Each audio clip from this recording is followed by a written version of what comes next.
आप सही भक्तों को राधे राधे। तो आज हम सही भक्तों के लिए इस चैनल के माध्यम से, इस वीडियो के माध्यम से एक ऐसी विधि बताएंगे। आपको कोई भी उपाय नहीं करना है, कोई भी पूजा पाठ नहीं करनी है, कोई भी ओना टोटका नहीं करना है, कोई भी तंत्र मंत्र नहीं करना है। आप शीघ्र ही करोड़पति बन जाएंगे, शीघ्र ही आपके सभी कार्य पूर्ण होने लगेंगे।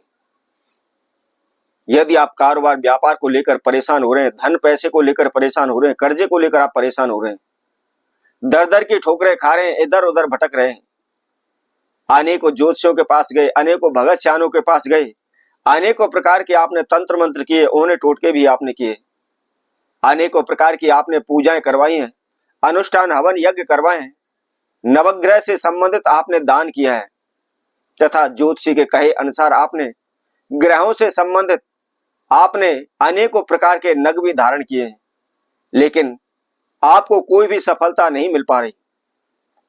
बार बार आपके कारोबार व्यापार में हानि हो रही है, नुकसान हो रहा है, बार बार आपके कार्यों में रुकावटें आ रही हैं। कोई भी आप कार्य सोच लें परंतु वह पूर्ण नहीं हो पाता। जहां भी जाते हैं वहां आपको अपमानित होना पड़ता है। किसी से काम मांगने के लिए जाते हैं तो काम आपको नहीं मिल रहा। नौकरी के लिए प्रयास कर रहे हैं, नौकरी भी आपको नहीं मिल पा रही।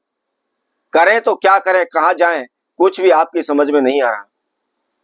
और आपने अपने जीवन में इतने प्रकार के ओने टोटके कर लिए कि अब आपका उनसे मन भर चुका है, कुछ भी करने की इच्छा आपकी जागृत नहीं हो पा रही।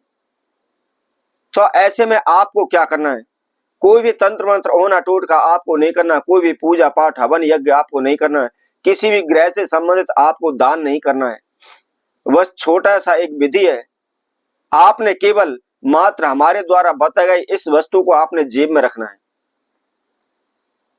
तो कौन से व्यक्ति ने और कौन सी वस्तु को अपनी जेब में रखना है, ये हमेशा ध्यान रखना है आपको। एक ही व्यक्ति एक ही वस्तु को नहीं रख सकता।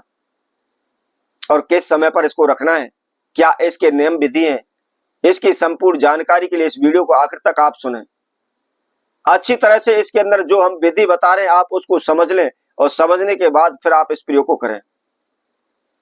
इससे पहले जिस किसी भक्तजन ने हमारे चैनल को भी सब्सक्राइब नहीं किया है वह सर्वप्रथम सब्सक्राइब करें, लाइक करें, कमेंट बॉक्स में जाकर के राधे राधे अवश्य लिखें। कई बार क्या होता है कि हम उपाय बताते हैं, सभी लोग उसको करते भी हैं, परंतु हो सकता है सभी लोगों को उस उपाय से लाभ न मिल पाए, क्योंकि सबका भाग्य, सबकी किस्मत अलग अलग होती है।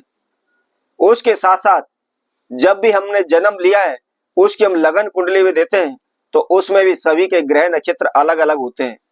तो हो सकता है कई बार एक उपाय से सभी लोगों को लाभ ना मिलता हो। एक को हो सकता है लाखों लाख का लाभ मिला हो, दूसरे को हो सकता है 10 रुपए का भी लाभ ना मिले, क्योंकि सबके भाग्य, सबकी किस्मत अलग अलग होती है।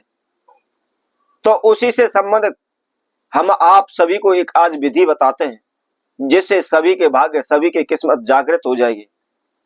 क्या करना है?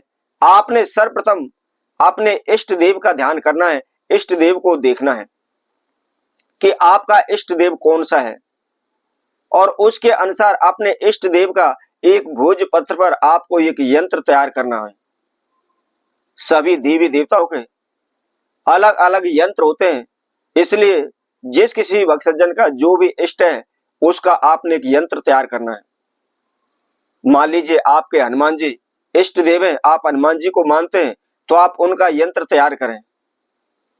यदि आपके शंकर जी इष्ट हैं तो आप शंकर जी का यंत्र तैयार करें। यदि आपके खाटू श्याम जी इष्ट हैं तो आप उनका एक यंत्र तैयार करें। यदि आपके माँ दुर्गा आपके इष्ट देव है तो आप उसका यंत्र तैयार करें, क्योंकि यंत्र प्रत्येक देवी देवता का होता है। जैसे आपने देखा होगा कुबेर यंत्र, धन लक्ष्मी यंत्र, वाहन दुर्घटना यंत्र, नवग्रह यंत्र, इसी तरह से सभी देवी देवताओं के यंत्र होते हैं।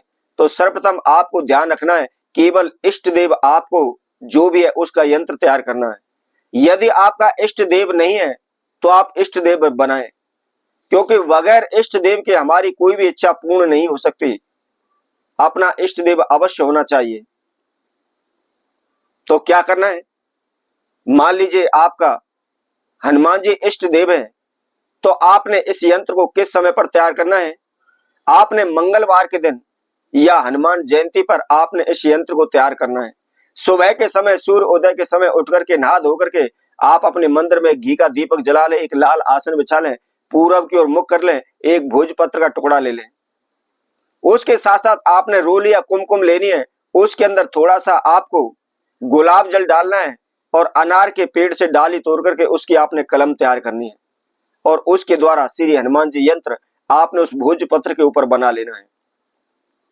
इसी तरह से यदि आप दुर्गा को इष्ट देव मानते हैं, माता को इष्ट देव मानते हैं, तो आपने किसी भी शुक्ल पक्ष की अष्टमी तिथि पर आपने माता दुर्गा का यंत्र तैयार करना है, या नवरात्रों के पावन दिनों में आप इसका यंत्र तैयार कर सकते हैं। इसके साथ साथ आपके देवादिदेव महादेव इष्ट हैं, तो आपने किसी भी शुक्ल पक्ष के सोमवार के दिन या किसी भी त्रयोदशी तिथि पर या शिवरात्रि पर आपने उनका यंत्र तैयार करना है। इसी तरह से आपके खाटू श्याम जी इष्ट देव हैं, तो आप एकादशी या द्वादशी तिथि पर आपने उसका यंत्र तैयार करना है। यंत्र की विधि वही सेम है जो हमने आपको बताई है। इसके साथ साथ आपने अपना शुभ अंक लेना है। जो यंत्र आपने बनाया हुआ है, उस यंत्र के नीचे आपने अपना शुभ अंक लिखना है। अब शुभ अंक कैसे निकालेंगे? आपकी जो भी डेट ऑफ बर्थ है उसको प्लस कर दीजिए। मान लीजिए आपकी 12 तारीख है, तो 1 + 2 3 हो गया, 3 हो गया। उसके साथ साथ आपका जो महीना है वह भी 12वां महीना है, तो 1 + 1 1 + 2 वह भी 3 हो गया, और 3 और 3 6 हो गया। उसके साथ साथ आप अपने सन को प्लस करें, जैसे 1 + 9 + 9 + 1 यानी 1991। इन सभी को प्लस कर दीजिए और प्लस करने के बाद मात्र एक वर्ण आपका आता है, जैसे 1 2 3 4 5 9वीं संख्या तक जो भी आपका वर्ण आता है वह आपका शुभ अंक माना जाएगा। तो आपने उस शुभ अंक को जो भी यंत्र तैयार किया हुआ उस यंत्र के नीचे आप लिख दें। यदि आपकी डेट ऑफ बर्थ नहीं है, कुछ भक्तजन कहते हैं कि गुरुदेव हमारी तो डेट ऑफ बर्थ नहीं है, हम अपना शुभ अंक कैसे निकालते हैं? तो आपने अपने नाम से शुभ अंक निकालना है। जैसे मान लीजिए आपका नाम पवन है, तो प अक्षर कौन से नंबर पर आ रहा है, आपने उसकी वर्णमाला के द्वारा उसकी संख्या ज्ञात करनी है, और इसी तरह से वह अक्षर की संख्या ज्ञात करनी है। उसी तरह से नए अक्षर की संख्या आपको ज्ञात करनी है, और उन संख्या को आपने प्लस करते चले जाने हैं जब तक इकाई की संख्या में वह नहीं आ जाती, और जो इकाई की संख्या में जो भी अंक आता है वह आपका शुभ अंक माना जाएगा। तो आपने उसी यंत्र के नीचे उस शुभ अंक को लिखना है और विधिवत आपने उसका पूजन करना है। विधिवत पूजन करने के बाद मात्र आपने उस यंत्र को अपनी जेब में रखना है। सदैव आपके सभी कार्य पूर्ण होते चले जाएंगे। कभी भी आपकी किसी प्रकार की कोई भी कारोबार व्यापार में हानि नहीं होगी, नुकसान नहीं होगा, कोई रुकावट नहीं आएगी। तो इसी तरह हम आपसे भक्तों के लिए और नए उपाय के साथ, नई वीडियो के साथ पुनः उपस्थित होंगे। तब तक के लिए सभी भक्तों को राधे राधे।